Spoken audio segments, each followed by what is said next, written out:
नमस्कार मित्रांनो, साधी माणसे या मालिकेच्या आजच्या धमाकेदार भागामध्ये व्रताचा कागद बदलणाऱ्या देविकाला सत्याने चांगली शिक्षा दिलेली आपल्याला बघायला मिळणार आहे.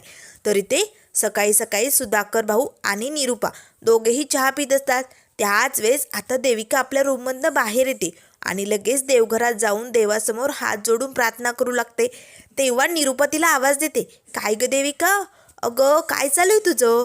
देविका मात्र शांतपणे आता प्रार्थना करत असते, जणू खरंच काही देवात खूपच मग्न झाली असं दाखवते आणि निरूपाला हात करून गप्प बसा असे म्हणू लागते.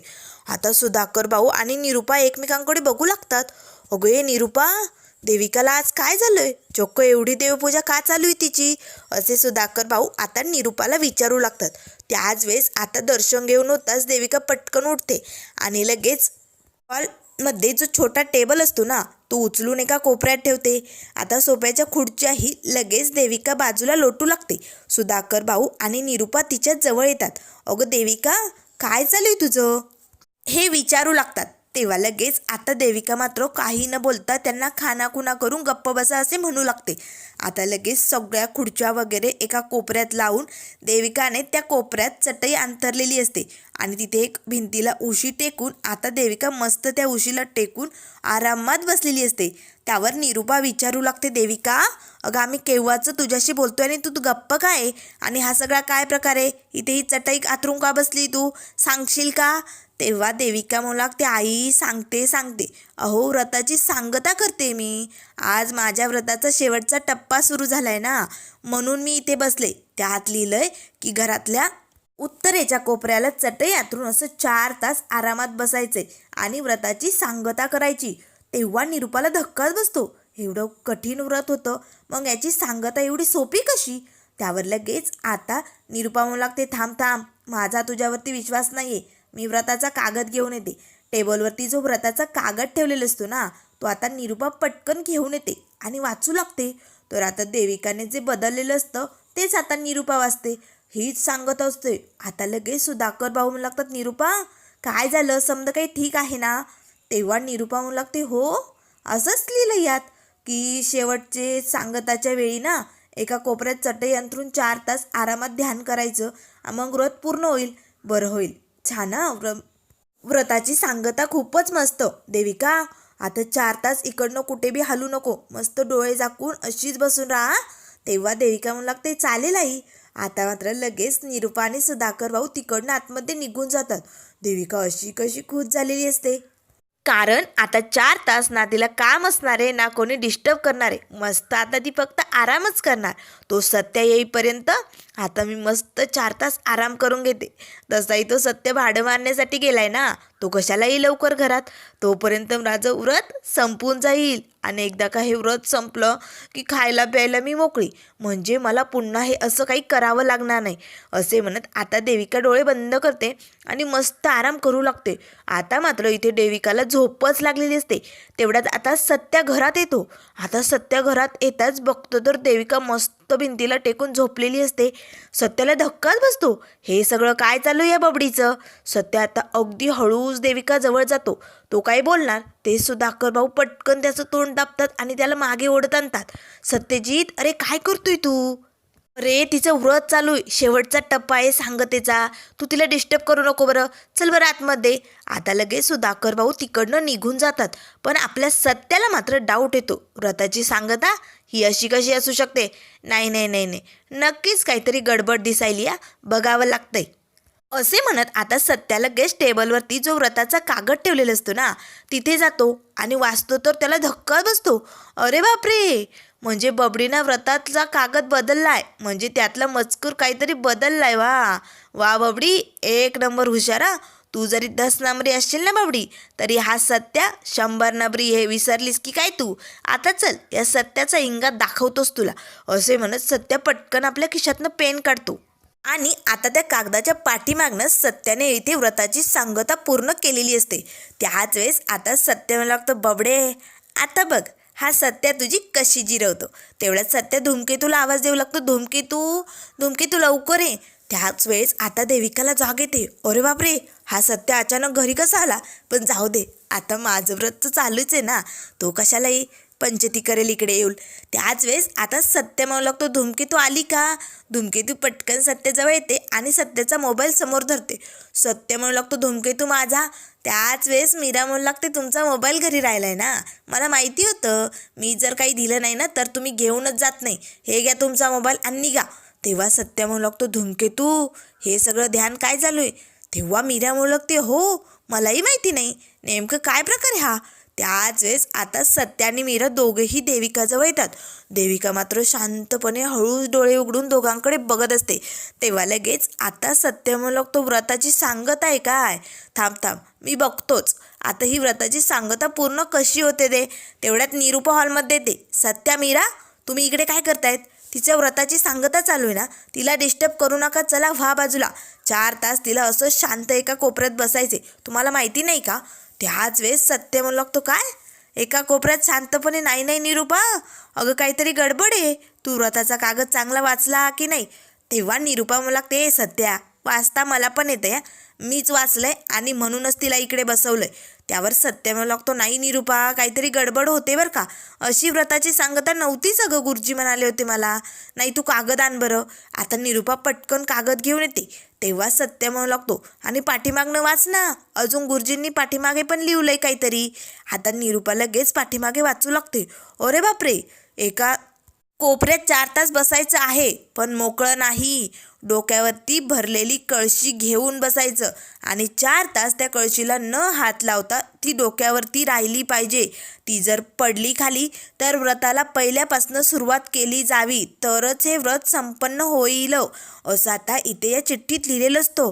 आता मात्र लगेच निरूपा म्हणू लागते, सत्या अरे बरं झालं बाबा तू घरी आला, नाहीतर मी हे पाठीमागचं पान बघितलंच नसतं. अरे बापरे, तर सगळं व्रत चुकलं असतं. बरं झालं सत्या तू घरी आला. देविका, अगं असं मोकळं बसायचं नव्हतं बाई, डोक्यावरती कळशी घेऊन बसायचे. मीरा जा बरं पटकन एक छोटी कळशी पाण्याने भरून आण आणि एक ना अशी चुंबळ पण करून आण, म्हणजे कसं आहे ती कळशी पडणार नाही.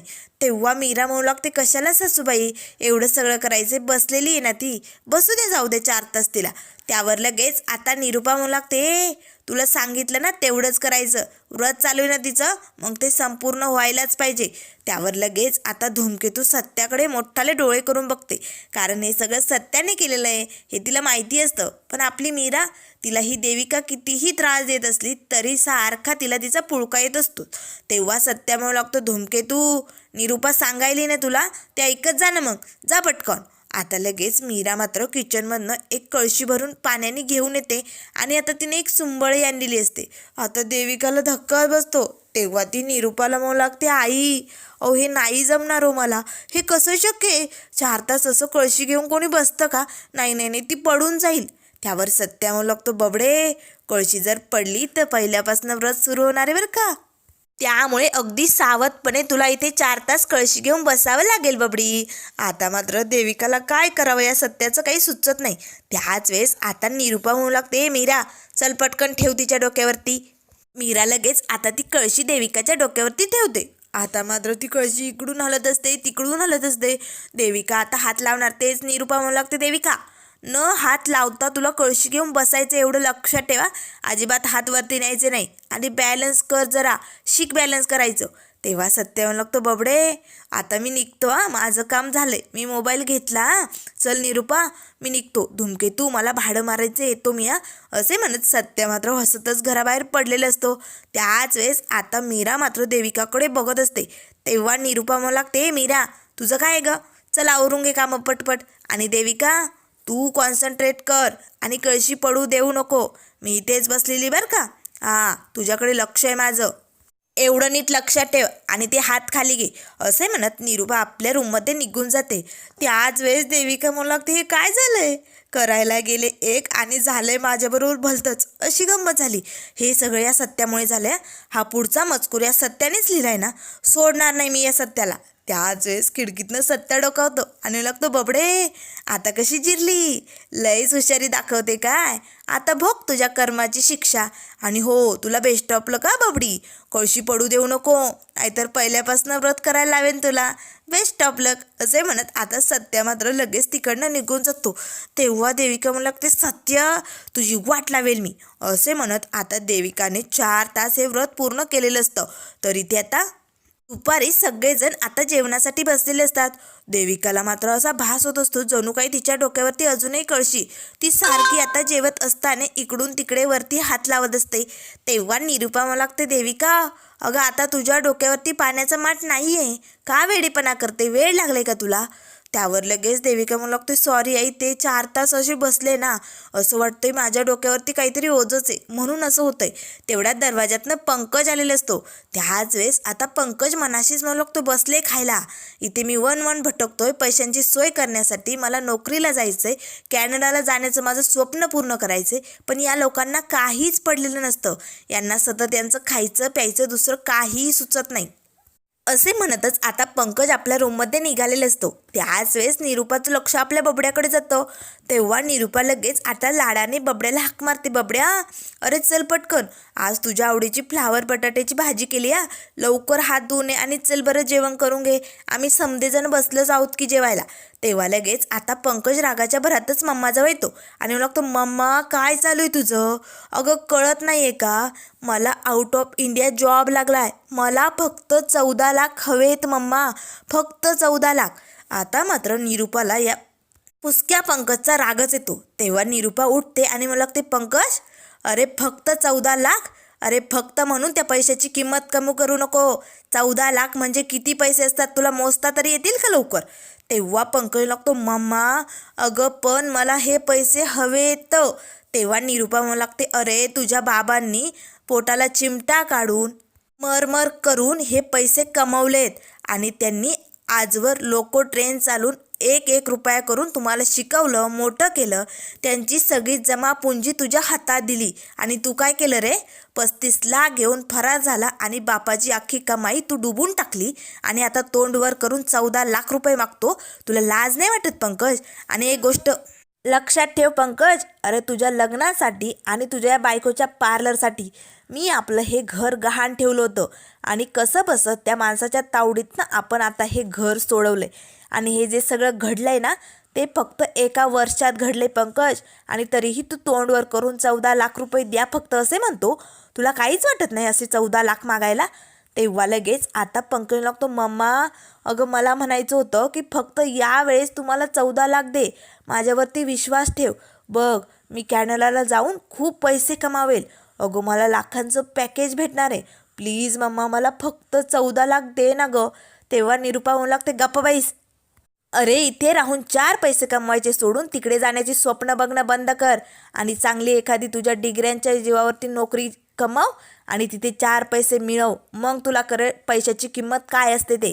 त्यावर पंकज लागतो, नाही मम्मा अगं फॉरेनला जाणं माझं स्वप्न आहे, तिकडे जाऊन मला माझं करिअर घडवायचं आहे मम्मा, मी इथे नोकरी करणार नाही आहे, मला तिकडे जॉबला जायचं आहे, त्यामुळे प्लीज मम्मा मला 14 लाख हवेत. तेव्हा निरुपा मला लागते, गप्प बाईस, अरे कितीतरी वेळा तुला पैसे दिलेत, तुझ्यासाठी हवं नको ते केलं आहे तुझ्या या मम्माने, पण आता वास पंकजा, अरे आता जरा अक्कल ठिकाण्यावरती आण आणि नोकरी कर. तेव्हा पंकज लागतो, माझंच चुकलं, तुमच्यासारख्या भिकाऱ्यांकडे मी पैसे मागायलाच नको होते, अरे तुमच्यासारख्या भिकाऱ्यांकडनं कुठली अपेक्षा ठेवायची. आता मात्र पंकजने हद्द पार केलेली असते. निरुपाला मात्र खूपच राग येतो. तेव्हा लगेच आता देविका मीरा सगळेजण या पंकजकडे बघू लागतात. त्याच वेळेस निरुपा म्हणू लागते, पंकज काय बोलतोय, तुझ्या आईबाबांशी बोलतोय हे विसरू नको. त्यावर पंकज लागतं, विसरलं कसं काय, मी नाहीच विसरणार, मी जे काय बोलतोय ना ते अगदी बरोबर आहे, तुमच्या जागेवरती एखाद्या श्रीमंत घरात आलो असतो ना तर मला असे 14 लाख दिले असते आणि मी असा कॅनडाला गेलो असतो, माझंच नशीब फुटकं, तुमच्यासारख्या भिकाऱ्यांच्या पोटी मी जन्माला आलो. आता मात्र सुधाकर भाऊंनाही खूपच वाईट वाटतं. त्याच वेळेस ते उठून उभी राहतात आणि मला लागतात, पंकज अरे काय बोलतोय तू, आजवर तुला आम्ही कसली कमी पडू दिली नाही. तेव्हा पंकज लागतो, हो तुम्ही काय केलं आहे माझ्यासाठी, तुम्हाला वाटत असेल तुम्ही माझ्यासाठी लई काय केलं आहे, पण तुमच्यासारखे भिकारी आईबाप नसलेले बरे.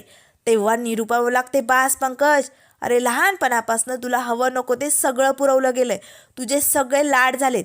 त्यावर लगेच पंकज लागतो, हो मम्मा, माझे सगळे लाड केले म्हणून माझ्यासाठी खूप काही केलं असं वाटतं का? पण शेवटी तुम्ही भिकारीच आहात हे विसरू नका, आणि तुमच्यासारख्या भिकाऱ्याकडनं मला कुठली आशा ठेवायची नाही. आता मात्र सुधाकर भाऊ आणि निरूपाला खूपच वाईट वाटतं. त्याच वेळेस आता सत्या रूममधनं बाहेर आलेले असतो. तेव्हा लगेच आता निरूपा म्हणू लागते, बास पंकज, तू कुणाशी बोलतो याचं जरा भान ठेव. अरे तुझ्यासाठी आम्ही आमच्या पोटाला चिमटा घेतलेला एवढं लक्षात ठेव. त्यावर लगेच आता पंकज लागतो, मामा, त्या जुन्या गोष्टी उकरून काढून आता मला उगाच इथे भाषणबाजी देत बसू नको. जे काय आहे ना ते स्पष्टच सांगितलेलं बरं. तुमच्यासारखे भिकारी नाहीच देऊ शकत मला 14 लाख. तेवढ्यात लगेच मीरा म्हणू लागते, पंकज, अरे आपल्या आईबाबांशी असं कोणी बोलतं का? अरे आजवर त्यांनी तुझ्यासाठी किती कष्ट घेतले ते विसरलास का तू? त्यावर लगेच पंकज लागते, मीरा फुलवाली, तू तर गप्पाच बैस ग, तू तर त्यातलीच आहे, हो की नाही? भिकारी नाही तर. आणि हे बघ, तुझी ही असली स्वप्न असतील छोटी मोठी दुकानं टाकायची, फुलं विकायची, पण माझी स्वप्न मोठी एवढं लक्षात ठेव.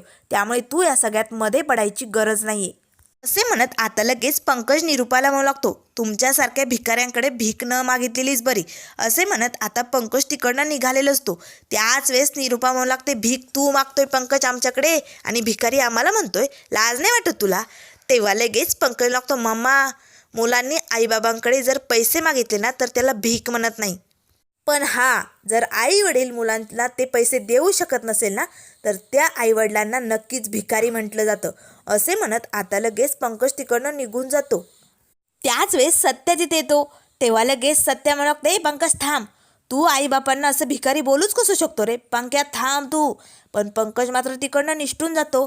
त्याच वेळेस सत्या मनाशीच म्हणू लागतो, पंकज, आज तू जे काही बोललाय ना ते अगदी चुकीचा. आधी तू माझ्या धूमकेतूला भिकाऱ्यांच्या रांगेत बसवलं. आता धूमकेतूला पंकज मागच्या वेळेस कसा भिकारी बोलला होता. एका बाजूला मंदिरात भिकाऱ्यांची लाईन असते आणि दुसऱ्या बाजूला तुमच्या टपरीवाल्या भिकाऱ्यांची. आता हे सगळे काही क्षण इथे सत्याला आठवू लागतात. तेव्हा सत्या मनाशीच म्हणू लागतो, आधी तू माझ्या बायकोला भिकाऱ्यांच्या अंगीत बसवलं आणि आता माझ्या आईबापाला. बघ फुसक्या पंक्या, लवकरच नाही तुला भिकाऱ्यांच्या रांगेत बसायला लावलं ना तर नावाचा सत्या सुधाकर गायकवाड नाही, असे आता सत्याने ठरवलेलं असतं. तर इकडे आता संध्याकाळची वेळ झालेली असते. तर संध्याकाळी आता मीरा सगळ्या घरात धूपदीप करत असते. सगळीकडे धूर धूर झालेला असतो. आता सुधाकर भाऊ आणि निरूपा हॉलमध्येच बसलेले असतात. तेव्हा निरूपा म्हणू लागते, ए मीरा, काय धुपान केलंय ग? अगं ठसका लागलाय ना मला, बंद करते आणि जाऊ दे तिकडे. त्याच वेळेस दरवाज्यातनं आता आजी आलेली असते. तेव्हा आजी म्हणू लागते, निरूपा, तू मीराला असं बोलूच कशी शकते ग? काही वाटत नाही का तुला? आता निरूपा मात्र डचकते आणि पटकन उठून उभी राहते. सासूबाई तुम्ही? आता दरवाजात आजी आलेली बघताच मीराला खूपच आनंद होतो. मीरा पटकन ते धुपाची वाटी खाली ठेवते आणि पळतच आजीला जाऊन मिठी मारते. आजी, तुम्ही आलात, बरं झालं, खूप आठवण येत होती तुमची. कशा आहेत तुम्ही? तेव्हा आजी म्हणू लागते, मीरा, मी एकदम व्यवस्थित, तू कशी आहे? आणि तुझं एकदम व्यवस्थित चालू आहे ना बरं सगळं? तेव्हा मीरा म्हणू लागते, हो आजी. त्याच वेळेस सुधाकर भाऊ म्हणू लागतात, आहे मग कशी काय झाली तुझी ट्रीप? तेव्हा आजी म्हणू लागते, मला काय धाड भरली, एकदम व्यवस्थित फिरून आले मी. पण सुधा, काय रे, तुझ्या लग्नाला एवढी वर्ष झाली, संध्याकाळच्या वेळेत घरात धूप दीप करतात हे तुझ्या बायकोला माहिती नाही का? कशाला मीरावरती ओरडत होती ग? त्याच वेळेस सुधाकर म्हणू लागतं, जाऊ दे नाही, तू कशी आहे, तुझी तब्येत बरी आहे ना? त्याच वेळेस आजी म्हणू लागते, हो मी तर बरी आहे, पण माझी पोरं कुठे? पंकज, सत्या, रवी, सगळेजण या बरं, बघा तुमची आजी आली. आता सगळेजण धावत येतात. सत्या तर आपल्या आजीजवळ बसतो, आजीला घट्ट मिठी मारतो. तेव्हा आजी म्हणू लागते, सत्या, अरे काय करतोयस तू? त्याच वेळेस आजी म्हणू लागते, सत्या, सगळं काही ठीक चालू आहे ना? तेव्हा सत्या म्हणू लागतो, एकदम मस्त. त्याच वेळेस आता लगेच आजी रवी रियाला विचारू लागते, मग कसा काय चालू आहे संसार, छान ना? तेव्हा लगेच रिया म्हणू लागते, हो आजी, एकदम मस्त. त्याच वेळेस आजी म्हणू लागते, रिया, हा तुझा नवरा रवी तुझ्याशी नीट वागतो ना? तेव्हा लगेच रिया म्हणू लागते, आजी, रवी नीट नाही तर स्वीट वागतं माझ्याशी, इट्स सो मच स्वीट.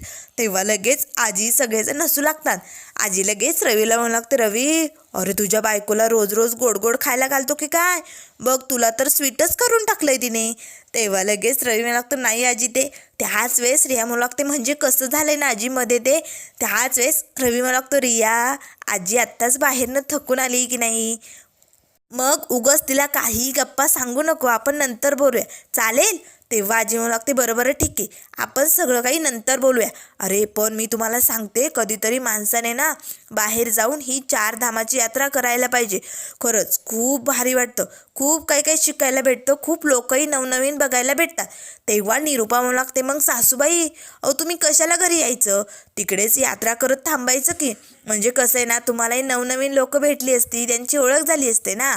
त्यावर आजी म्हणू लागते, निरूपा अगं मी राहिले असते गं, पण कसं आहे ना, मी जर तिकडे राहिले असते तर इकडे माझ्या सुनेकरती लक्ष कोणी दिलं असतं, माझ्या सुनेवरती लक्ष ठेवावं लागेल ना. आता मात्र सगळेजण हसू लागतात. त्याच वेळेस आता लगेच आजी म्हणू लागते, बरोबर सत्या, इथे बोलून कुणाच्या डोसक्यात काही फरक पडणार नाही, पण मला तुला एक गुपित सांगायचा. तिकडं मला लय दिव्य पुरुष भेटले आणि आपल्या जर काही समस्या असेल, काही प्रॉब्लेम असेल ना, तर त्या दिव्य पुरुषांना त्या सोडवता येतात. हां, त्यांनी त्याबद्दल मला खूप काय काय सांगितलं आहे. मी तुला सांगते थोड्या वेळच्याने रूममध्ये आल्यानंतर. इथे कुणाला काही कळणार नाही, पण त्यात तुझं नक्की भलं होईल. आता मात्र लगेच फुसका पंकज आजीकडे बघू लागतो. दिव्य पुरुषांनी आजीला काय सांगितलं असेल आणि त्यामुळे मला 14 लाख भेटतील का, असे असंख्य प्रश्न आता पंकजच्या मनात निर्माण झालेले असतात. तेव्हा लगेच आता सत्या हसतच पंकजकडे बघतो आणि मनाशीच म्हणतो, फुसक्या पंक्या, आता तर खरी खेळायला सुरुवात झाली. आता मात्र आजीला सगळं फोनवरती सांगून सत्याने मात्र इथे या पंक्याला गंडवण्यासाठी मोठा प्लॅन आखलेला असतो. तर त्यानंतर मित्रांनो पुढील भागामध्ये आपल्याला बघायला मिळेल. इथे आता आजी आणि सत्य दोघेही किचनमध्ये असतात. तेव्हा लगेच आता पंकज मात्र खिडकीतून त्या दोघांचं बोलणं ऐकत असतो. कारण दिव्य पुरुषांनी नेमकं काय उपाय सांगितलाय आजीला हे पंकजला ऐकायचं असतं ना. तेव्हा लगेच आता आजी आणि सत्य मुद्दामून पंकजला ऐकू जाईल असं मोठमोठ्याने बोलू लागतात. तेव्हा आजी म्हणू लागते, पंकज तू तुझ्या आईबांधांना भिकारी बोलतो काय, आता बघच मी आणि सत्य तुझी कशी जिरवतो, असे आता आजीने हळूच सत्याला सांगितलेलं असतं. त्यावर सत्य म्हणू लागतो, आजे अगं सांग की, तुझ्या त्या दिव्य पुरुषांनी काही उपाय सांगितलाय का, सांग बरं पटकन मला, जेणेकरून माझं भलं होईल. तेव्हा आजी म्हणू लागते, सांगते सत्या, अरे माझी एक मैत्रिणी ना, अरे तिला ना चांगलं घर होतं, म्हणजे मोठा बंगलाच, पण तिच्या मुलाचं हे स्वप्न पूर्ण होतच नव्हतं ना, पैशांच्या अडचणी येत होत्या ना. मग तिने त्या दिव्य पुरुषांची गाठ घेतली आणि त्यांनी सांगितलं ना तसे उपाय केले आणि मग काय अशा मोठ्या बंगल्यात राहायला गेले ते. आणि सत्या तुला सांगते, त्या दिव्य पुरुषांना एकदा भेट आणि त्यांच्याशी बोल, अरे तुझे सगळे प्रॉब्लेम नष्ट होतील आणि तुझ्याकडे पैसाच पैसा येईल. तेव्हा पंकज मनाशीच म्हणू लागतो, पण हे दिव्य पुरुष मला भेटतील कुठे, कुठे असतात हे दिव्य पुरुष. त्याच वेळेस आता लगेच आजी म्हणू लागते, सत्या त्यातलाच एक दिव्य पुरुष आपल्या सांगलीत असतोय, मी तुला त्याचा पत्ता देते. आता मात्र आजीने तो पत्ता सांगताच फुसक्या पंकज मात्र दिव्य पुरुषांकडे पोचलेला असतो. आता तो दिव्य पुरुष नेमकं सत्याच असेल का, कोण असेल हे आपल्याला लवकरच बघायला मिळेल. पण तो मात्र या पंकजची कशी वाट लावेल आणि नाही या पंकजला भिकारी बनवलं आपल्या सत्याने, तर नावाचा सत्या सुधाकर गायकवाड नाही, हे आपल्याला लवकरच बघायला मिळेल. त्यामुळे मित्रांनो अशाच मालिकेंच्या अपडेट पाहण्यासाठी चॅनलला लाईक करा, सबस्क्राईब करा. व्हिडिओ पाहिल्याबद्दल धन्यवाद.